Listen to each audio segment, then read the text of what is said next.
It's a new year, it's a new me, and there are lots of new books coming out this year. I wish I was one of those people that could read like over 100 books in a year because I really feel like there's so many books and so little time. But I love TV, I love movies, I love video games, and it feels like there's a lot of those things in so little time as well. So I feel like I need to like evenly distribute my little hobbies throughout the year.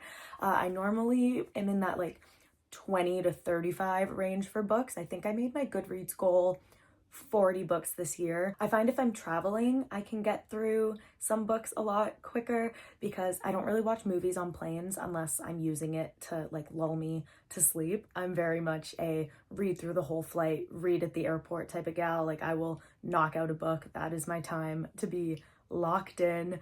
So I don't have any travel plans, but you know, never say never.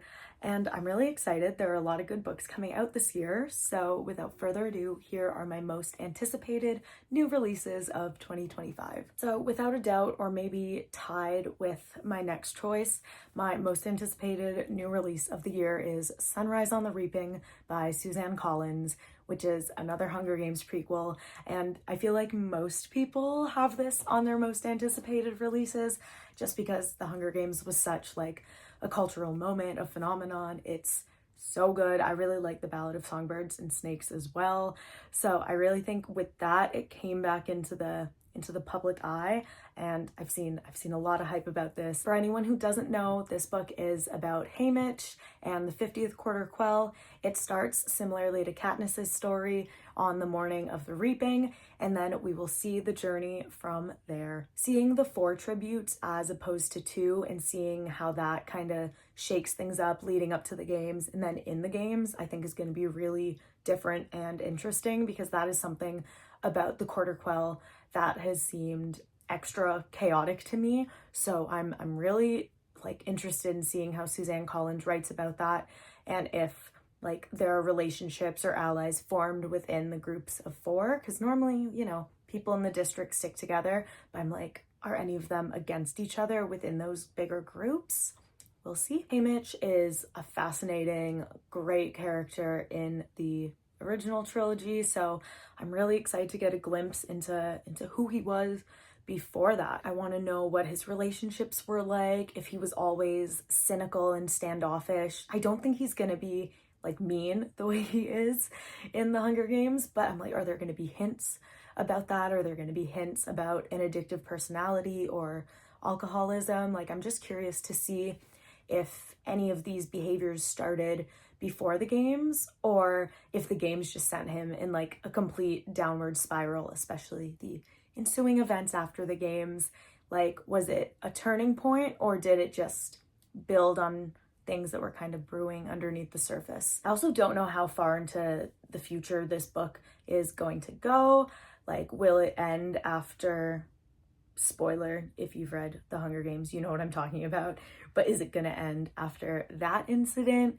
Or are we gonna go way into the future? Like, is it gonna catch up to where we see him the morning of the reaping of the 74th games? Because I think that would be really cool. Suzanne Collins just really knows how to flesh out this dystopian world, and I think she does it really well.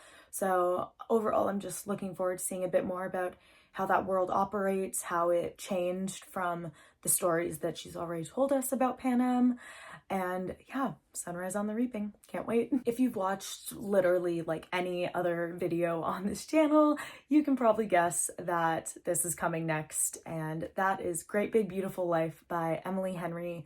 I love her. She's probably my favorite author, and I am always so excited to see what she has up her sleeve next. This book is about 2 writers competing for the chance to write a biography about an heiress who has kind of become a bit of a recluse, but of course it's also a love story as well. I feel like we'll have a really fleshed out main plot, and then the romance might almost be the side plot. I don't know. I'm really excited to see. She said it's something different than anything she's ever done, which is why I think it's going to be more plot heavy, or like, you know, non-romantic plot heavy. So yeah, I'm just so excited. She's also compared it to The Last Great American Dynasty by Taylor Swift. So yeah, I'm sad. Carly Fortune is kind of like Emily Henry to me. She announces something and immediately I'm there. One Golden Summer is another Canadian cottage country romance, which I am so here for. I need to like find a dock in the Muskokas and read this in one sitting with a nice glass of wine or something. I'm really jazzed. It kind of sounds like second chance romance. The description's a little vague, so I'm really intrigued and looking forward to what she has in store. Okay, next up is Say You'll Remember Me, Abby Jimenez, Taylor Swift inspired title. Sign me up. Similar to One Golden Summer, I find the description of it kind of vague, but I loved Just for the Summer by her so much. So yeah, I immediately knew that I was gonna give this one a chance, and I have a feeling I'm gonna like it. Next up is Dream Girl Drama by Tessa Bailey. This is another one in her sport romance series, and I may be eating my words at the end of the year because of how much I disliked the Au Pair affair, but I love Tessa Bailey overall, so there was never a doubt that I wasn't gonna at least try to read this. I'm going into this with an open, if not excited mind. It's another hockey romance, but the characters sound really nice and their meet cute sounds fun. So yeah, I'm looking forward to it. My only reservation, and hear me out, is that the main characters, the conflict between them is that they are about to be step siblings. Now, they met before they knew their parents were dating. Like, it's not creepy in that way, but I just think that that's an issue that you would decide early on is either a deal breaker or a non-issue and something you can work through. So I'm worried it's just gonna get convoluted and the characters are going to annoy me. So I'm hoping it's like a slow burn type of situation, not so much the two of them back and forth trying to like deny themselves of something after like a breakup. You know, I don't know. I'm sure it'll have a lovely happy ending and I trust her writing, but I'm kind of scared about how this is going to be handled. Totally and Completely Fine by Elissa Sussman. When I saw the name Gabe Parker again, I was excited. He is one of the leads in Funny You Should Ask, which I was a big fan of, and this story is about his sister who is not famous and she is a recently widowed single mother. She meets a famous co-star of her brother Gabe's, and of course sparks fly. I just really enjoy Elissa Sussman's writing and the Hollywood of it all, so I honestly can't wait for this one. This book came out a few days ago, but I'm including it because I have not read it yet, but it is called The Baby Dragon Cafe. I saw the cover on the Indigo website and I could not believe how cute it looked. I am really not a fantasy person. Harry Potter is kind of the only fantasy that I feel any sort of connection to or any like fondness towards.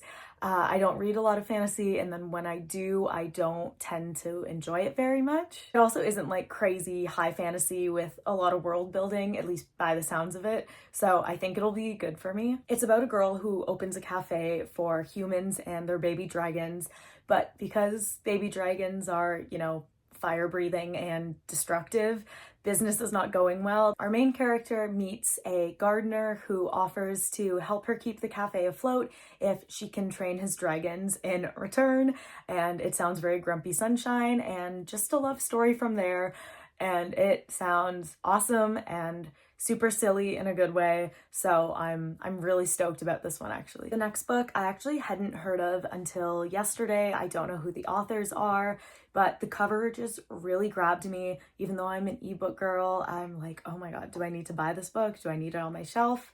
And it is called How to Giggle, A Guide to Taking Life Less Seriously. It's a comedic essay collection, just kind of with advice and life lessons about taking life less seriously and taking it easy and just kind of relaxing, which is definitely something that I think I need to do more of. One of my New Year's resolutions was to be less hard on myself, so I think this will be a really helpful read this year. The authors are also both comedians, so I'm hoping the humor will be really solid, and yeah, I think this book will be good for me. And my last, but certainly not least, most anticipated book of the year is Autopsy of an Ex-Teen Heartthrob by Avan Jogia, aka Beck from Victorious. You set? Ready! Young millennials, old Gen Z, you guys know who I'm talking about. Frankly, I don't like reading poetry, but for him, I'm gonna give it a try. He posted a TikTok once about how he doesn't remember any of the Victorious plot lines, but he has memories of going out and partying every night during that period of time, which is sort of terrifying, but I think those experiences and reflecting on that is kind of the jumping off point for all of this poetry. I'm just really looking forward to hearing about his experiences with what's basically child stardom and how he's come out on the other side of that and just how that has shaped his life. I know he's written a movie. I don't know if he was also the director of it, but he's clearly an artist that likes to try out different mediums, dip his toe in a lot of different things. So I'm really looking forward to see how, you know, his background in acting, his background in screenwriting, how it all comes together to form a little story and collection in this poetry book. All right, thank you for being here. Please leave your most anticipated books of the year down below. I'm always looking for books to add to my already very long TBR because I can't help myself. And yeah, thanks again, and I'll talk to you soon. Bye.